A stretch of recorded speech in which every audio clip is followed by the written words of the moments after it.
Bright lights glared down on me and every second seemed hotter than the last.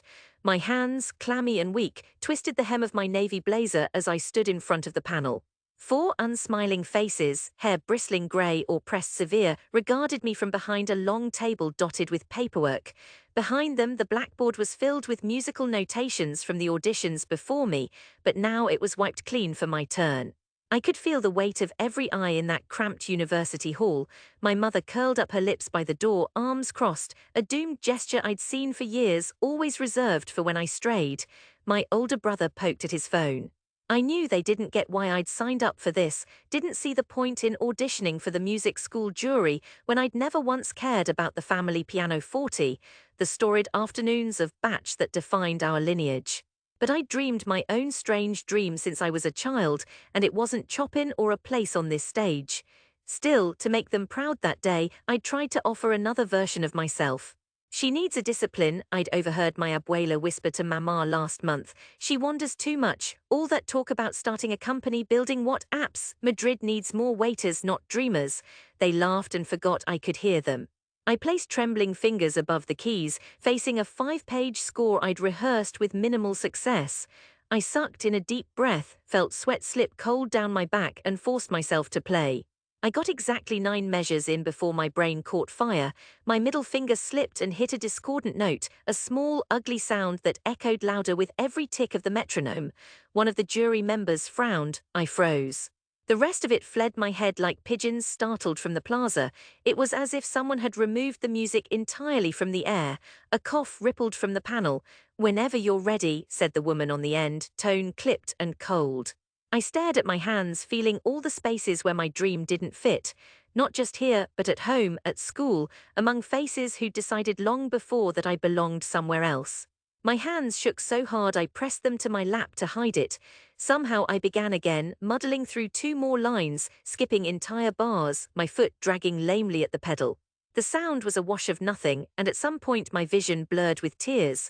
People say when you melt down you don't hear the world, only your heartbeat wild and uncontainable, but I heard everything. The scraping of a chair, muffled laughter from the students waiting their turn, my brother sighing theatrically against the wall. Finally, I stopped. The silence hurt more than the laughter. One judge closed his folder with finality and looked at me, not unkind but unmoved. "I think that is all for today. Thank you," he said, the gentle killer. The walk off the small stage felt like years passing under my shoes. As I stepped into the hall, my mother blocked me. "You see," she hissed, but softly, "you're not made for this nonsense. Why can't you just do what's normal?" That was the last time I tried to appease them. That day something flared up inside me. Fear, yes, but something meaner and noisier, something that wanted to run screaming down the Gran Via. Defiance, I suppose. If I was going to fail, I wanted to fail at my own dream, on my own stage. I was tired of playing their music. I dropped out of conservatory the same week. My father refused to speak to me for 2 months. My mother called me home for tense silent dinners, during which my brother would show me job postings for receptionist gigs or hospitality work. He spent nights out with friends who slipped from tech boot camps to safe jobs in banking. I lived with them another year, at the tail end of what was supposed to be my formative years, working nights at a 24-hour cafe, learning to code on stolen time and Wi-Fi. I told them I was freelancing, building digital platforms. What I was actually doing was sketching wireframes for a SaaS platform to streamline the way small Madrid shops handled their inventory and orders. Anything to claw a little control back for the old tiendas and fruterias squeezed by conglomerates. It was an idea scraped together from watching my aunt's grocery fail under the weight of bad Excel sheets and mountains of unsold tomatoes. No one listened when I explained it. My brother called it adorable. My mother thought it was confusing and maybe dangerous. "No one needs this," she said, "especially not from someone like you." I stopped trying to explain and started showing people who didn't know to mock me. I pitched my half-baked idea to every fledgling entrepreneur group willing to share a beer, hid my accent in emails to accelerator programs, hunted down investors during lunch breaks, and woke up every morning to a darkness thick with worry. Sometimes I remembered the look on the judge's face at the audition. "Thank you, that's all for today." I used that, nursed it like a bruise. Fast forward 2 years. I was 24 and out of options. I lived in a shoebox flat by Anton Martin, surviving on bodega sandwiches and hope. My prototype, cobbled together from sweat and Stack Overflow, had 2 paying clients and more bugs than features. One rainy evening, I got a message from someone who ran a tiny chain of bookstores. He needed a way to track deliveries, orders, payroll, the works. I biked through a storm to show him my demo. It crashed twice and I nearly cried with fatigue, but he listened. "Fix this, give me notifications and a Spanish interface and you have a deal," he said at last, rubbing his hands together nervously. "Real clients, not just your friends." That was the spark. The bookstores spread the word to other small businesses who brought their friends from across the city. I spent nights debugging and days pitching, and soon there was steady work, real contracts, real euros, real anxiety to match. I hired the first engineer, an old friend from the cafe who still believed startups lived on caffeine and insanity. We worked through Christmas, through searing summers when the city emptied and all you could see were tourists and sun-bleached squares. I didn't go home much. When I did, I kept quiet about what I was building, reflecting back the conversations my family wanted to have, nodding as my mother fretted about the price of bread and how her old friends' children were settling down in proper jobs. 4 years later, Madrid changed. Tech companies were crawling into Malasaña and Chambery, opening offices in buildings that still smelled of old smoke and jamon. Startups from Berlin and London held meetups at rooftop bars that once hosted flamenco. My company, now with 6 employees and a dazzling app that actually worked, landed its first proper funding, a grant from the city. Suddenly there were magazine articles, frantic calls from American VCs, a grinning selfie of myself in a tech blog for local underdogs. And still, I saw doubt pour across my mother's face when I stopped in for a quick tortilla. "We saw you on the news," she allowed, voice careful as porcelain. "But will it last? These things are planes that crash. Your cousin Marta has a steady job at the hospital." I smiled, reminded of the old humiliation rooted in my chest. "It's working, Mama," I murmured, but knew she didn't believe. "They say you change only as much as the people around you let you. If you leave, you can grow branches wide and tall, but your roots never let you up entirely."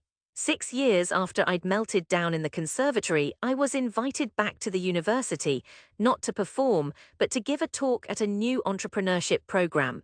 The entrepreneurship professor, a gentle man named Dr. Simon, remembered my name from some article and asked if I'd consider telling your story. Madrid's young people need hope. I hesitated for a week before saying yes. Partly from vanity, partly to see if the air felt different in those halls. Now I'd made something of myself. I called my mother. "They've asked me to speak at the university," I said, voice careful. There was a pause while she processed. "About piano?" "No, about my companies." "Madridi 10 something," she fumbled with the syllables as she always did. "Madridi tienda, we help local shops run better." She didn't sound proud, but she said, "We'll come." "Your brother too." The afternoon of the talk, the city blazed in that hot, late April way, sunlight ricocheting off stone. I wore a white shirt and jeans, an embarrassing media badge hanging from my neck. I expected a small group, maybe a dozen nervy students and a janitor, but as I stepped inside that old building, I saw 30 people in a tangle of chairs, students, teachers, and against the far wall, my entire family. My mother, Abuela, even my brother fidgeting with his phone. My heart pounded, the same treadmill of fear and defiance grinding inside me. Dr. Simon welcomed me with a clasp of the hand. "You know, you are proof that leaving the prescribed path sometimes leads to greater things." I just smiled, taking in the faded posters, the high, stained windows, the piano in the corner like a bad joke. My mother's glance flicked between me and the faculty, face drawn and uncertain. I launched into my talk. I spoke of the failures, the botched demo, the unpaid invoices, the crushing loneliness of building something no one believes in. I recounted the ridicule, my brother's jibes, my mother's wounded confusion, the family's careful distance. Then slowly I pieced together the story, how each mistake fed the next attempt, how real need waits quietly in every city street. How kindness from strangers, bookshop owners, the old woman who ran the bakery on Cal de la Ruda, meant more than any certificate.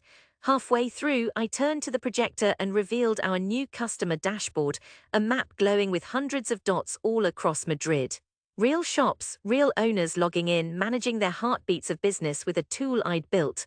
I saw faces in the crowd shift, students leaning forward, old professors murmuring approval, a few parents nodding.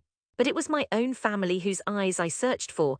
My brother's mouth had fallen open, his fingers frozen above his phone. "You did all that," he murmured, not for show. Just quietly, like the time he whispered, "Don't cry," as we giggled in the dark as children.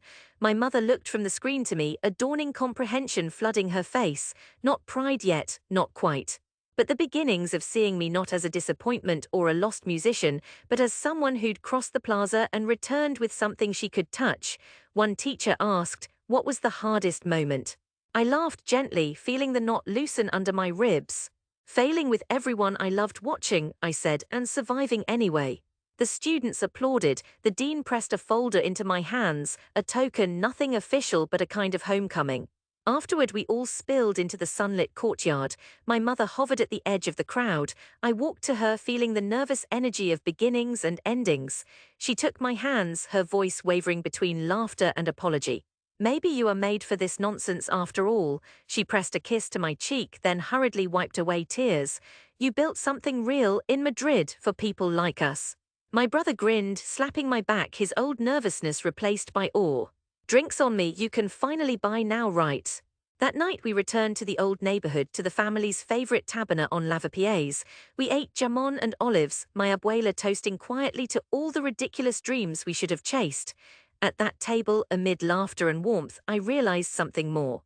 The return was never about proving them wrong. It was about reclaiming my place here, scarred and changed, but finally seen. As the city hummed beyond the window and the blue dusk fell over Madrid, I looked at my family. For a long moment, fear and defiance curled softly inside me. No longer at war, all that was left was something like acceptance, and a promise I made to the child I had been: never again will I abandon what I know to be mine. And that was enough.